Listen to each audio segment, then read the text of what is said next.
I met him in December 2024, exclusively to deal with this. No one imagined at that time that this could be possible. Everyone already knew he was involved in shady things in 2024. Sorry to interrupt you, sir. Just to add, If you can't do everyone it, knew we in can. 2024 that he was shady. Your father made a post saying that he was part of the system. Look, can I speak? Please. Thank you. Motora, let's get straight to the point. What do you have for us right now? It seems there were at least 5 calls between Flavio and VORCARO, with them arranging things, right? What do you consider the most important thing you are presenting right now on these Hungarian nights, man? Man, I think the main thing, Cesar, is this desire and willingness to address the topic again. Part of the perception that 100 days later, little by little, the topic is fading from public debate, right? Yeah, there's an open federal police investigation that took 2 months to get started. And after a month, there haven't been any public developments. Yeah, and in the electoral debate, I also noticed that Flavio Bolsonaro and his team celebrate day after day that this scandal is now in the past. So after I left Intercept, I made an effort to get that same material again that I had already worked on with the team back in May. And revisiting those documents, I found some things that are still unpublished. And the existence of phone calls had already been mentioned in the initial reports. However, several pieces of information about them were unknown. For example, who called whom, what the duration of these calls was, and their context. So I'm presenting a total of 5 calls. Their duration, which is a total sum of 6 minutes and 20 seconds. And they happened on 3 days of the same month, on the 8th, the 16th, and the 24th of September. On September 8th is the day of Flavio Bolsonaro's audio to VORCARO, sent at 10:11 that night. And at 10:12, after Daniel VORCARO promised in a text message that he would solve the problem, they talked on the phone. Then on the 16th, there are 3 calls. Most likely, given the context we have, arranging the in-person meeting, but we don't know if this meeting actually happened. And the last one on the...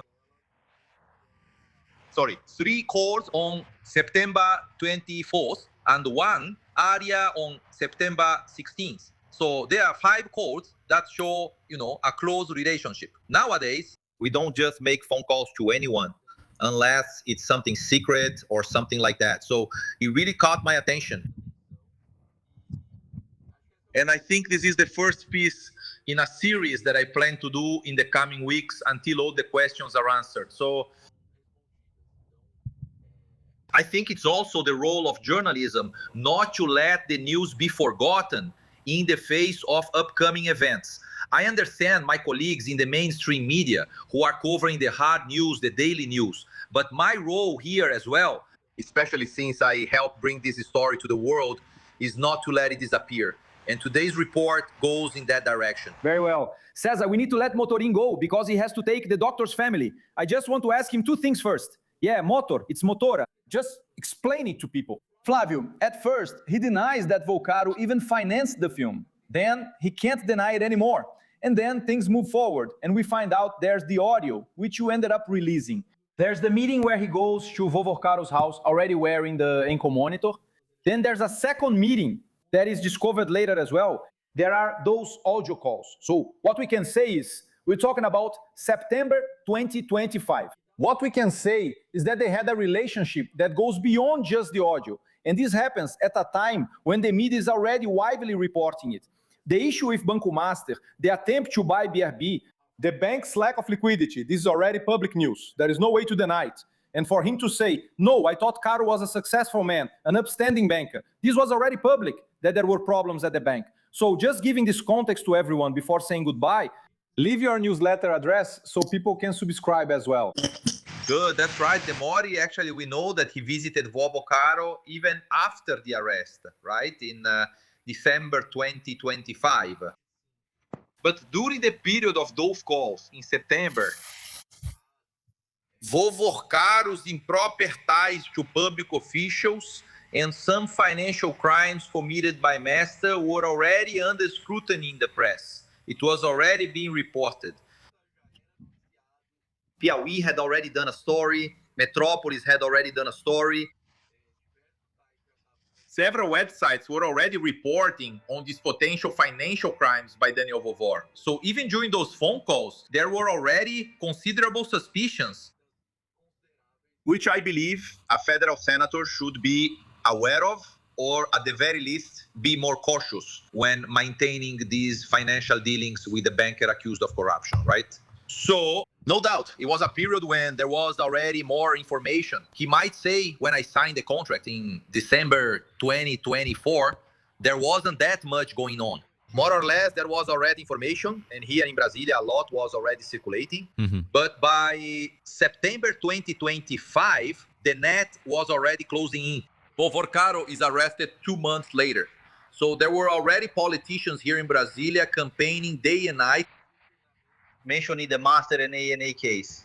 The problems with BRB, like for example, Ricardo Capelli here from PSB, from the Federal District, there were already a lot of people talking about it. So claiming ignorance at this point in the game was already pretty hard. Flavio knew exactly what problems VORCARO was involved in, especially because the call, this fast call I mentioned on September 8th, happens after the audio. And in the audio, let's remember, he mentions that he knows it must have been a complicated week for VORCARO. That week, the negotiation with BRB had gone backwards. So yes, it's very clear. There are a lot of lies like that the senator was caught in during this whole period. The negotiations were complicated because the public news about the BRB negotiation with Master, which the central bank hadn't authorized, the news is from the 3rd, and the calls, Flavio's calls with VORCARO, are from the 8th. So that's what he's talking about. It's not because VORCARO had a stomachache or was having trouble seeing and had to change his glasses lens. Right, Motorin? Exactly. And it was a tough week for both of them, right? Because it was also the week of Bolsonaro's trial. So, poor guys. One had the deal with BRB canceled, and the other had his father convicted. That was exactly the context of the audio and the following calls. Very well. Drop your newsletter address, my friend. Nice. Paulo Motorin, com Y-N at the end, .substack with C-K at the end, .com. But if you look for me on social media, Paulo Motorin, at OPauloME, you'll find the link. Please subscribe. And thank you, dear ones, for another opportunity to speak. Let's talk more in the days ahead. Thanks, my brother. We're the ones who appreciate your presence. Just to wrap up, to have it recorded here with Motorin, here on video, before it disappears from here. It's very hard to do independent journalism in Brazil. It's not easy. So subscribe to the man's newsletter. If you can, chip in a little money to help fund it, because these reports have consequences. Paulo could get sued. He'll have to hire a lawyer. It's a real hassle. It costs money, wastes time. So please, if you can, go there, subscribe, and get a paid subscription too, so he can keep doing his good work. The door is open, my friend. Go to the doctor. Take care. Thanks, Thank you. Motorão. Thanks. Talk to you later. Big hug, dear. Thanks. Bye. Very good. And look, what was just said, that summary that Demori made with Motorinho, that's the most important thing. Why? Because Flavio used it as the main element of his defense, the fact that he didn't know he was a respected banker who also sponsored events for Rede Globo. And that at that time, when the audio leaked, I think the original audio that Motorinho and Motorinho, the Intercept team showed, Demori, was from 24, right? It was from 2024. And then it kind of became a gray area. Did he know or not? All of this was still public and well-known and such. Now, September of last year, that buries the argument.